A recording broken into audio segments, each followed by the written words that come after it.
Hello and welcome back to the office. And it's now my classroom too. So teaching remotely this quarter, spring quarter 2020, as most of us are who are teaching. In today's video, I wanted to talk to you about phone photos. Phones are awesome because they're so convenient. They're with you all the time, so it's easy to take a photo. And I don't know about you, but the convenience is awesome, but then I forget in the convenience of it, there should be one more step. And the other step is to edit the photos. And the reason I suggest this, and I firmly believe it so much, is editing my photos makes the photos more me. They make them more my artistic expression. They allow me to add color, light, texture, or not necessarily add those things, but to adjust those things to my taste. And in doing that, it puts an extra layer of me, an extra layer of emotional content into the photo, and therefore the image should be more interesting. So I want to show you an easy way to do this today using a software called Adobe Lightroom. It's free and 90% functional in the free version. I'll talk about some of the differences in a later video.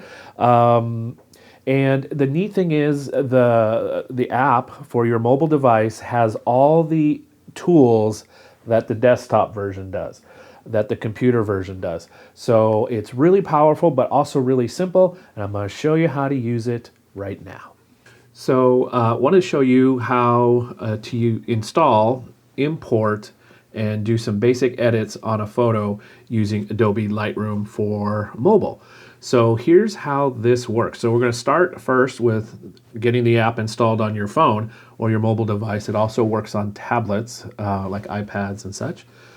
So once the app's installed on your device, all you got to do is tap it to launch it, and this will bring you to your home screen.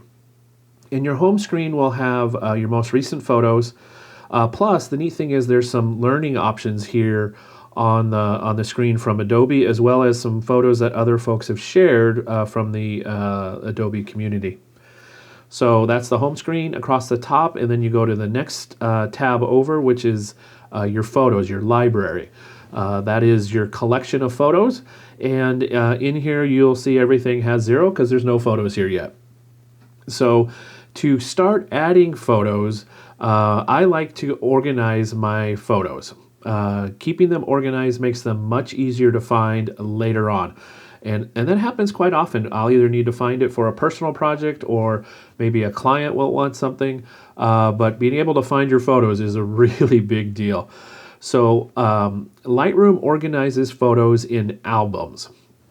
Think of it like a music playlist on your mobile device or computer.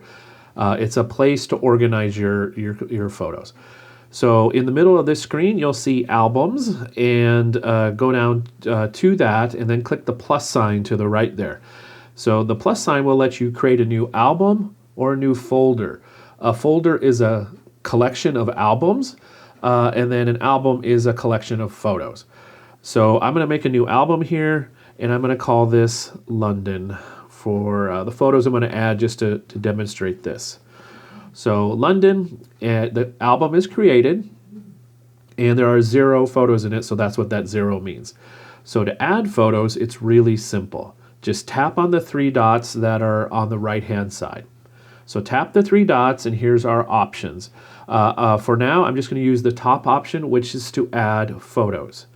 And these photos are already in my camera roll, so I'm just going to tap on each photo that I want to add, and there's 3 of them here. So 1, 2, 3, they're added. And then I'm going to tap the blue Add button.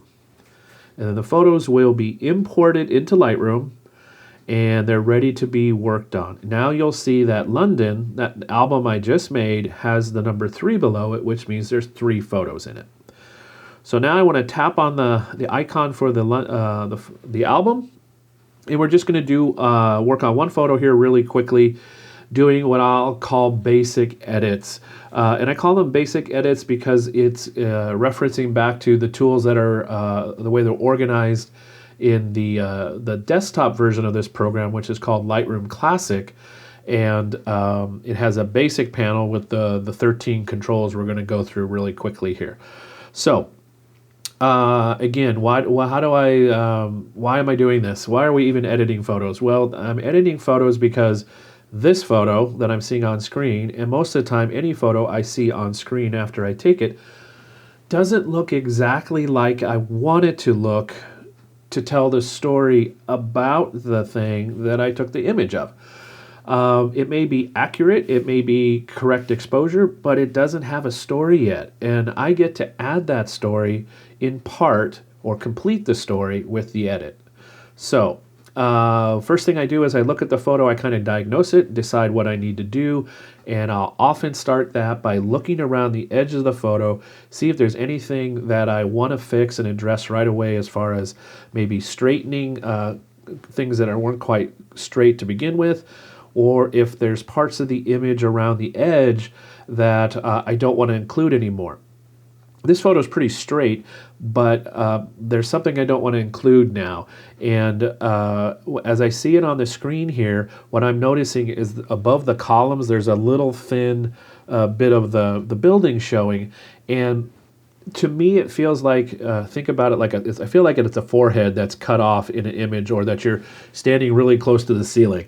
So it feels a little uncomfortable to me. So what I'm going to do is use the crop tool, which is in the toolbar across the bottom of your screen here.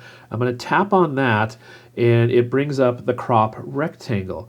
And since I want to crop down from the top, I'm going to tap on that and tap and hold and drag down from the top left. That's the mood I'm feeling today. I'm starting from the top left. Sometimes I start from the top right. And what I'm doing is dragging it below the very top part of the column so that I'm not including the column as well, which also feels like it has a forehead. I know, I'm very picky about this stuff. And as you do this more and more, you'll discover you will get more and more particular about your photos.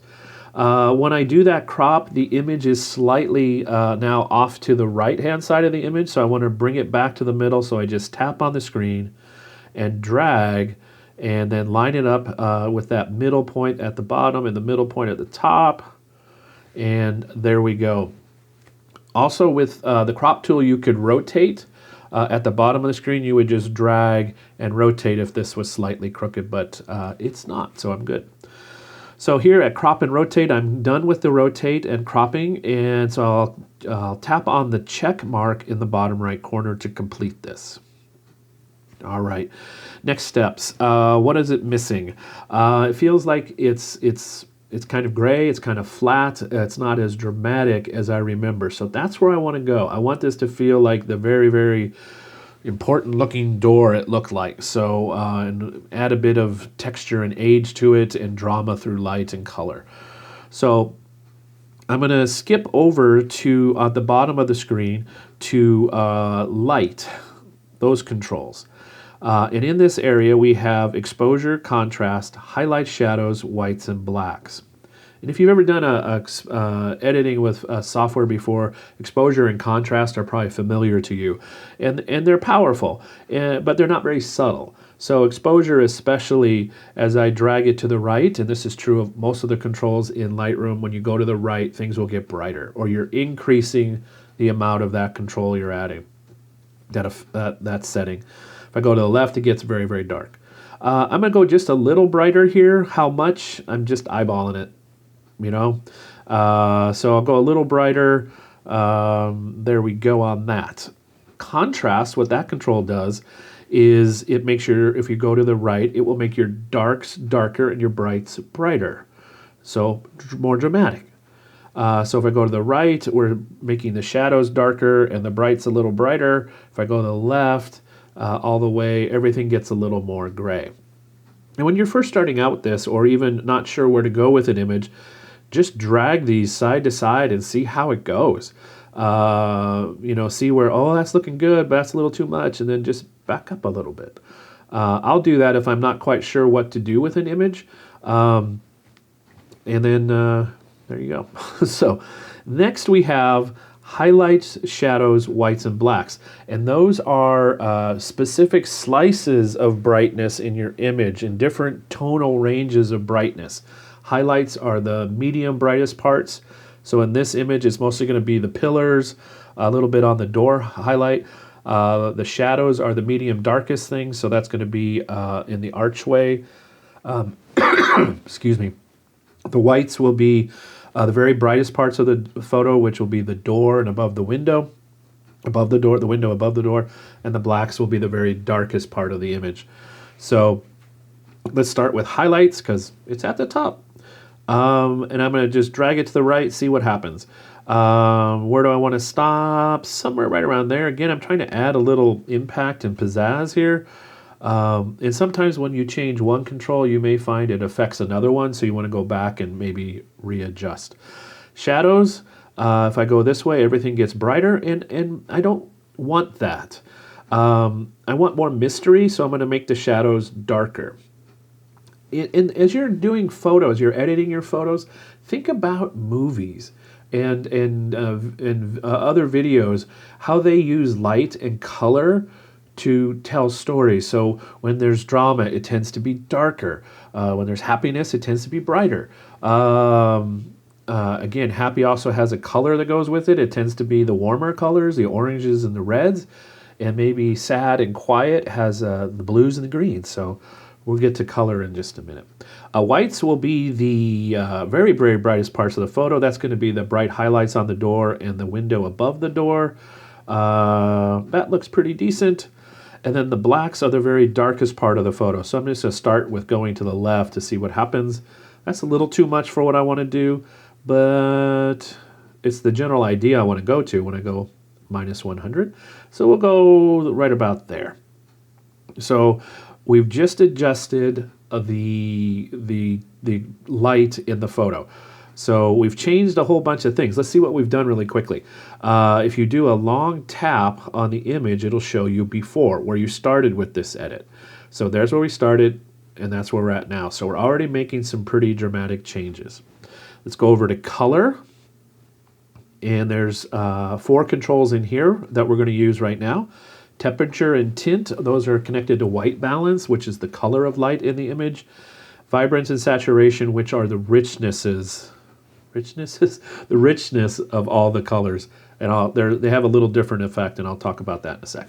All right, temperature. On the right is warmer, the golden tones. If we go to the left, things get more blue, the cooler tones. So for this, I do want to go a little warm. I want people to feel like they want to go into that door. And the mystery is a good kind of mystery, not a sad kind of mystery like blue would be.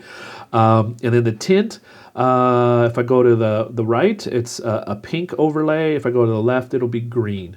So oftentimes, if I've gone towards the warm tones with the white balance in the tint, I will tend to go in that same direction, except when I don't, which happens every once in a while. So tint, we'll go to the right a little bit, and we're adding just a little bit of pink kind of flavor to the image, not a lot, because I like to keep this relatively subtle. Vibrance, that control is the richness of the colors and intensity, but it's primarily the colors that are a little more, it's the blues and greens primarily, and a little bit of the yellows. So you'll notice when I turn this up, it gets pretty vibrant, which is appropriate for vibrance. If I go to the left, it's almost a black and white. There's still just a teeny bit of color in the door. I do want to go to a little bit, for the image, the story I'm trying to tell, the feeling I want people to have when they look at this. I want it to feel a little more colorful. So I'm going to turn my brightness up to about 35 to 40 in this image. And then what I'll do in saturation is see what happens when I turn that all the way up. And again, especially this one is kind of muted color, so it doesn't do it as much. But if you have an image with really bright colors, when you turn the saturation up very much, it starts to look like a comic book or neon signs. A little overly dramatic for me. If I go to -100, that's basically a black and white. And there's other ways to do black and white images that I'll have in a separate video. But for now, what I'm going to do is just go a little bit negative with saturation. I found I kind of like this look where I've turned up vibrance and I turned down saturation just a little bit. It's kind of the best of both worlds. It richens the color, but also doesn't make it too loud and noisy. So that's where I'm at in my edits these days. So that's color. And again, color has a big emotional content that we react to when we look at images. So this is a little warmer than it was before. So again, I'll tap on the screen, a long tap to see where we were. And this is showing all the edits, not just the color edits, but all the edits. So the light edits we did, plus this color edits. One more section of edits in this basic edit, and that's in effects. There's 5 controls, well, 4 controls in here that we'll briefly use, and they are texture, clarity, dehaze, and vignette. Texture, clarity, and dehaze, think of those like salt and pepper and garlic, your basic seasonings that you add to food to really bring out the flavor. These 3 are all emphasizing details and contrast and sharpness to a degree when you go to the right, and they all do it in little bit different ways. It's easier to show you than explain it, so that's what I'm going to do. Well, texture is probably the most subtle of the 3. If you go to the left, things get a little softer. If you go to the right, they get sharper and more contrasty. I do like the texture control quite a bit on things such as this, which are a little bit older and they have texture in them. So I'm going to turn the texture up a fair bit. Let's see where I'm at, about 54. Clarity, the next one down. It makes things kind of gritty and extra sharp. Almost too much when you go, especially if you go all the way to the right. If you go to the left, they get softer and smoother. Again, for this, I'm going to go to the right. How much? Not too much. Somewhere between 20 and 30. I think that's where I usually end up. A note about clarity. That's a control that you don't necessarily want to apply when you have pictures of faces, because it makes people look like they've been standing in front of a barbecue fire for a half an hour or so, because it makes everybody look a little older and wrinklier, and it's not very flattering on faces. That's the short version. Dehaze, the third one here, is again to the right. This is basically, if you know photography at all, it's kind of replacing, in a sense, a polarizing filter. It works similar, not exactly the same, but similar. So it's good at reducing reflections and haze or fog. And if I go to the left all the way, it's like you're looking through fog. This one does tend to darken your image a little bit as you add it. So, and I do like the way it looks on this image especially. So I'm going to add about plus 25 here. Vignette, the next control and last in this segment we'll talk about. That is... was originally designed to address lens defects, and lenses tend to be darker in the corners, so you would tend to brighten them a little bit. But I do like the darkened corners just a little bit. Again, let me show you how this works. If you go all the way to the right, it's going to get brighter in those corners. It looks a bit like those old fair photos you could take at the novelty booth. And if you go to the left, it'll get darker in the corners. I do tend to darken my corners just a little bit. How much depends on the image. What that does is it basically creates a very subtle and soft spotlight in the center of the photo, which helps people see it better. At least that's what I think. So there we go. So we've got vignette, and you can adjust the softness and roundness and where the middle of the vignette is, as far as if it's how big a vignette you get. I just usually leave it all those at their default and just adjust the amount. There we go. So we've just edited an image in Lightroom on your phone. Again, here's where we started. It's kind of flat. It's kind of gray. It doesn't feel very much like it did when I was there taking the image and how I felt when I was taking the image. So the after with these edits that we've made relatively quickly, and when you're not talking like I am, this takes about a minute to a minute and a half once you get familiar with the tools and a style and a voice of editing that you like for yourself. So there you go. Lightroom on your phone. It's really cool. I highly recommend editing your photos because, again, the main reason to do that is it lets you bring more of yourself, more of the story you want to tell, the feelings you want to convey, and the emotional content that a photo has that makes it more interesting. We can finish that with software. And it's really easy to do on your phone. And just like your phone is always with you to take a photo, now it can always be with you to help you edit a photo instead of Candy Crushing. So I'd love to see your photos. I hope you have fun editing your photos on your phone. You find it a helpful and creative activity you can do with a device that's always with you. I'd love to see what you come up with. If you have any questions, please leave them in the comments below, and I'd be glad to answer. I hope you have fun taking photos. And until we meet again, stay well, stay home, and wash your hands.